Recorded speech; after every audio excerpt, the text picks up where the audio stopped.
এই যে ধরা পড়েছে মোফাজ্জেল এবং তো এনারা কি এলাকায় তাণ্ডব চালাতো? এনারা এলাকায় কাণ্ডব বলতে কি, আমরা যেখান থেকে আমরা শ্বশুর বাড়িতে এসেছি আমরা শুনছি এরা তিন চারটে জড়াই করেছে।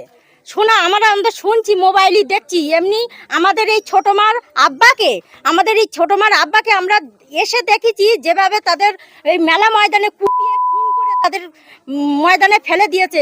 এরা থাকলে এরা আরো যে ওই জেল থেকে যে 12 বছর যদি ও জেল দেয়, ওরা যদি ফিরে আসে এরা মনে কত মায়ের কোল ছাড়া করবে, সে আর মনে হয় ক্ষমতা তাদের বেশি হয়ে যাবে। তো এরা যেন না ছাড়া পায়।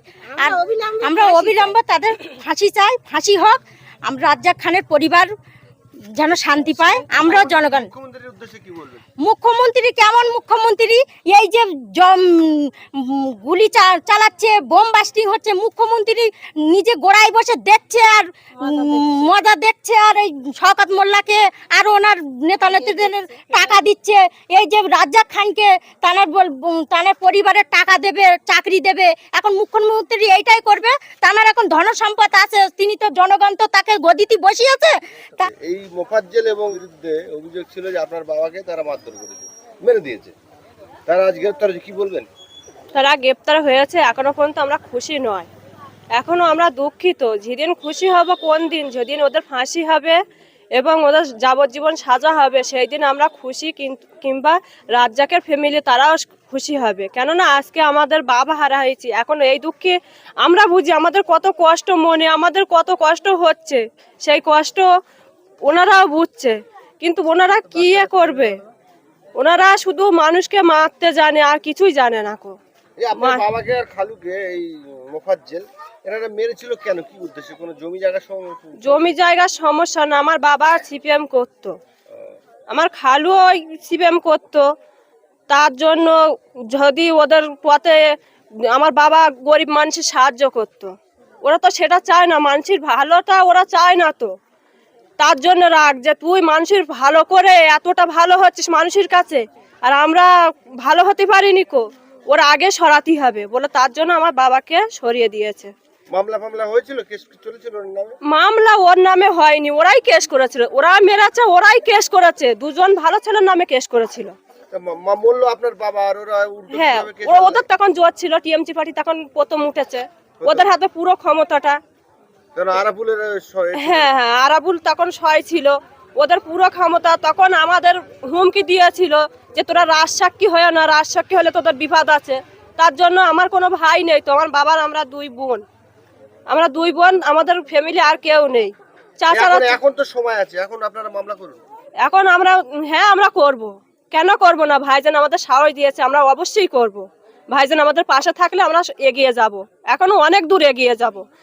আরো চাবো যে ওদের শাস্তি হোক, কিভাবে ওদের ফাঁসি হবে, কিভাবে ওদের যাবজ্জীবন জেল হবে, এটাই চাই। কেননা ওরা ফাঁকায় বাইরে বার হলে মানে আরো বাচ্চার এতিম হতে হবে আমাদের মতন করে। আমাদের যেরকম কোল শূন্য হয়েছে আরো অনেক বাচ্চার হতে হবে। মোবাজ্জেল মেরেছিল, মোবা মেরেছিল, দুই ভাই মেরেছিল মেলা ময়দানে। আরো সঙ্গী ছিল, আশেপাশে ছিল, কিন্তু ওরা স্পটে ছিল। রাত্রে 7:35 মেরেছিল। না, কারা কারা ছিল ওদের এইসব দলে, ওদের ধরলে ওরা বলে দেবে। ওদের 2009 সালে মেরেছিল। কোনো মামলা মোকদ্দমা কিছু হয়নি, ওরাই মামলা করেছিল দুটো ভালো ছেলের নামে। তারা কিন্তু পাশে ছিল, তারা কিছু করেনি। আপনার বাবাকে পোস্টমর্টম করা হয়েছিল? হ্যাঁ, সবই করা হয়েছিল, থানায় এখনো সবকিছু আছে। তো আপনি নতুন করে মামলা করবেন বলে ভাবছেন? মামলা করব মানে অবশ্যই করব। হ্যাঁ, ভাইজান আমাদের পাশে আমার সাহস দিয়েছে যে সত্যের পথে এগিয়ে যাও, আমি তোমাদের পাশে আছি। অবশ্যই করব, ভাইজানের কথা শুনে আমরা এগিয়ে যাব। কেননা এখন সাহস পাচ্ছি, মানে এখন আমরা এগিয়ে যাব, দোষীরা যাতে শাস্তি পায়। অস্বীকার করছে যে তারা আমাদের দলের কোনো নেতা নয় বা সমর্থক নয়। শওকত মোল্লার ঘনিষ্ঠ লোক যারা গ্রেপ্তার হচ্ছে, তারা শওকত মোল্লার একদম ঘনিষ্ঠ লোক, কিন্তু ওনারা গ্রেপ্তার হচ্ছে আমাদের এতে আমাদের সন্তুষ্ট নাই। কেন? শওকত মোল্লা যে লোকগুলো গ্রেপ্তার হচ্ছে তাদের মাথাটাকে সেটাই টানতে হবে। তাতে তাদের বলতে হবে যে এর মেন মাথাটা কি আছে সেটা ধরে টানতে হবে। তারপর সব মাথা টানলে কান টানলে মাথা চলে আসবে যে কে ঘনিষ্ঠ আছে, কে প্রকৃত কাজটা করেছে আগে এই তদন্তটা করুক। আমরা জনগণ চাই যে সিবিআই তদন্ত হোক, যে সত্যিকারের খুনি আর যে এর উপরে আছে তাদের টেনে বার করুক। আমরা এখন সন্তুষ্ট নাই। আর যাদের 4 জনের 5 জনের ধরছে আর যাদের ধরবে তাদের আমরা যেন অবিলম্বে ফাঁসি চাই। ফাঁসি হলে আমরা শান্তি হব। আর রাজ্জাক খানকে যে মার্ডার করেছে তাদের পরিবারও শান্তি হবে, তাদের পরিবারও তাদের ফাঁসি চাইলে আমরা জনগণও শান্তি হব, তাদের পরিবারও শান্তি হবে। কংগ্রেস কোনোদিন দুর্বল নেই, ভোট শিফট হয়ে গেছে। তার অনেকগুলো কারণ আছে। একটা কারণ হচ্ছে সব থেকে বড় সিএ, শাহিনবাগ, এইগুলো কারণ ছিল বিগত বিধানসভা ইলেকশন। এবার কিন্তু কারণ নেই, ওইসব কারণ নেই, শুধু উনি এবার হিন্দু কার্ড খেলছে। মুর্শিদাবাদে কমিউনাল রাইট হয়েছে, মালদাতে হয়েছে, সবে মহেশতলাতে হলো। এবং আপনারা খুব ভালো করে জানেন যে কারা রাইটটা করালো এবং কারা কারা তাতে লিপ্ত আছে। সবাই জেনে গেছে যেখানেই রাইট হয়েছে সেখানে দিদির লোকেরা ইনভলভ আছে। আমরা মহেশতলায় দেখলাম যে এক জায়গায় একটা অসহায় গরিব মানুষ ফল বিক্রেতা, তার সেই জায়গাটাকে তুলে দিয়ে রাস্তার মধ্যে ইট দিয়ে গাছ লাগিয়েছে, গাছ লাগানো হয়েছে।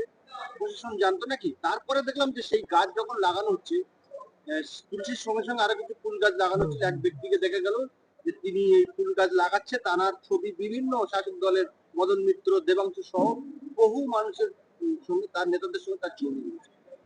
আর এই প্রসঙ্গে কি বলবেন? যে লোকটা গাছ লাগিয়েছে তার আমি নাম জানি কিন্তু বলবো না।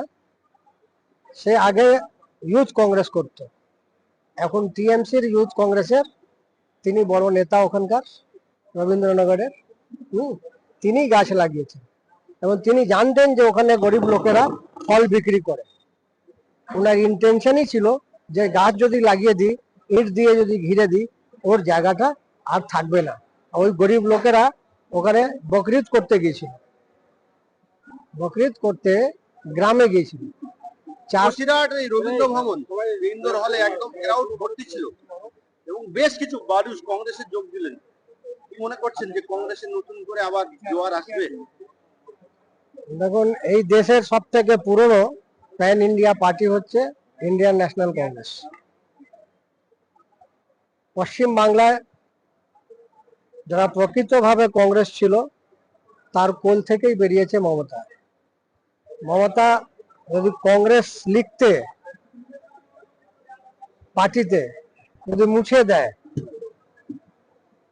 তৃণমূল কংগ্রেস কংগ্রেস নামটা যদি মুছে দেয়, ঝান্ডাটা তিরঙ্গাটা এক রঙের করে দেয় আরএসএস এর মতো, তাহলে মমতার কাছ থেকে এই মাইনরিটি পুরোটা সরে যাবে এবং যারা সেকুলার হিন্দু তারাও তাকে ছেড়ে দেবে।